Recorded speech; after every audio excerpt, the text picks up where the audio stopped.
देखिए वो हमारी पार्टी के विधायक हैं। अगर वो किसी न्यायिक जांच की मांग कर रहे हैं, किसी विषय पर वो न्याय चाहते हैं, तो हम उनकी बात का पूरा समर्थन करते हैं।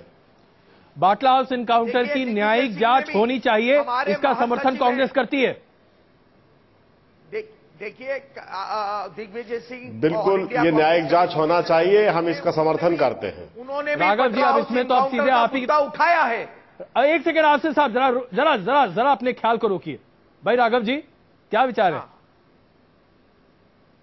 देखिए, पहले तो मैं आपको शुरू में ये बताऊं कि आसिफ साहब जो ये देश को गुमराह करने की कोशिश कर रहे हैं, तो मैं ये आपको बताऊं कि कांग्रेस पार्टी ने चुपचाप रात को एलजी को चिट्ठी लिख दी, एक रात पहले, जब अरविंद केजरीवाल ने एलजी से मिलने जाना था, कि हम आम आदमी पार्टी को अनकंडीशनल सपोर्ट देते हैं। नहीं, मेरे को बताने दीजिए। उसके बाद हमने ये 18 मुद्दों की चिट्ठी जारी करी कि अगर आप इस पे खड़े हैं तो हम समर्थन देंगे। मुद्दे पर आइए, वक्त बहुत कम है। तो हमने समर्थन एनकाउंटर को लेकर आपने जबरदस्ती समर्थन दिया है, पहले तो आप ये बात माने।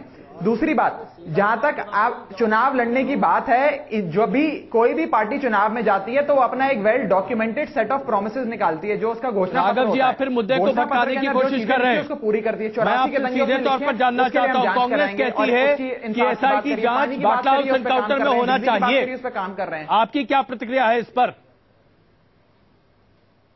जी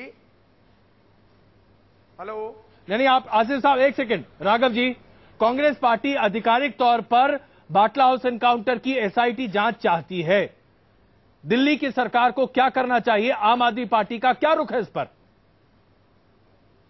देखिए, मैं अगर वो ऐसे बात कर रहे हैं तो मैं अरविंद जी और बाकी सरकार में जितने भी हमारे विधायक हैं सबको ये बात बताऊंगा कि कांग्रेस का ऐसा व्यू है, और आगे वो जो उचित समझेंगे वो करेंगे। मैं बहुत सेंसिटिव मुद्दे हैं, इसलिए मैं इस पे कुछ कमेंट नहीं करना चाहता हूं। मैं चाहता नहीं कि कुछ इतने इसमें बड़ी भावनाएं इन्वॉल्व हैं और बड़े गंभीर विषय हैं, इनको हम राजनीतिक मुद्दे ना बनाएं। उसको भी देख लेते हैं।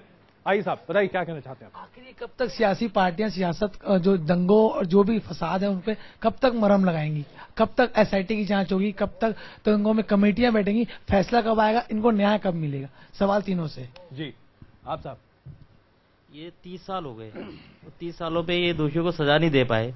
कम से कम उनको कुछ हेल्प, कुछ होना चाहिए। अच्छा, बाटला हाउस एनकाउंटर की जांच अगर होती है तो इससे क्या लोगों को फायदा होगा? नहीं, कुछ नहीं होने वाला, क्योंकि इतने सारे जांच हो चुके तो कुछ मिलने वाला नहीं है। बस चुनाव के लिए बस ये सब जांच कमेटी बैठाते हैं, कुछ मिलने वाला नहीं है किसी को। आसिफ साहब ने जो बातें उठाई हैं उस पर आपको भरोसा है? क्या वो कांग्रेस की बात उठा रहे हैं या बाटला हाउस के लोगों के लिए राहत मांग रहे हैं? ना हमें उन पर भरोसा है और ना केजरीवाल जी पर भरोसा है। केजरीवाल जी, एक जैसे अभी राघव जी बता रहे थे कि अभी 1 महीना ही हुए हैं मुख्यमंत्री बने हुए, वो 5 साल बाद भी यही कहेंगे कि हमें एक और मौका दीजिए, और सारी राजनीतिक दल यही कहती है। इसलिए ये कोई से फैसला नहीं हो सकता है। और बाटला हाउस का जब, और ये जो सिख प्रदर्शन के लोग बैठे हैं, ये 30 साल में नहीं कर पाए तो अब क्या करेंगे? ये बस एक चीज बताना चाहूंगा। हाँ, एक ऑप्शन है, अगर मोदी की सरकार आती है तो चलिए आप जी, चाहे सर वो न्याय दिलाने की बात हो या तमाम तरह की बातें हो, ये सिर्फ तभी तक किया जाता है जब तक उसकी सरकार नहीं बन जाती। सरकार बनने के बाद में तमाम तरह के जो वादे किए जाते हैं सभी भूल जाते हैं राजनेता। चलिए जी, आप साहब बताइए साहब जी, थोड़ा जल्दी आइए। Sir, they are just doing publicity stunts. They don't want to do anything of good, they just want to publicity their parties, publicity stunt. चलिए, इस चर्चा को हमें यहीं पे खत्म करना पड़ेगा। आप सबों का बहुत बहुत धन्यवाद इस चर्चा में शामिल होने के लिए। अगर मैं अपने इस आखिरी हमारे जो वक्ता अभी थे जिन्होंने कहा, अगर दंगों की राजनीति वाकई में सस्ती लोकप्रियता हासिल करने का एक सस्ता सा हथियार बनता हुआ दिखाई दे, तो इससे ज्यादा दुर्भाग्यपूर्ण हमारे लोकतंत्र के लिए और कुछ नहीं हो सकता। बहुत धन्यवाद इस चर्चा में आप सबों का शामिल होने के लिए। खबरें जारी।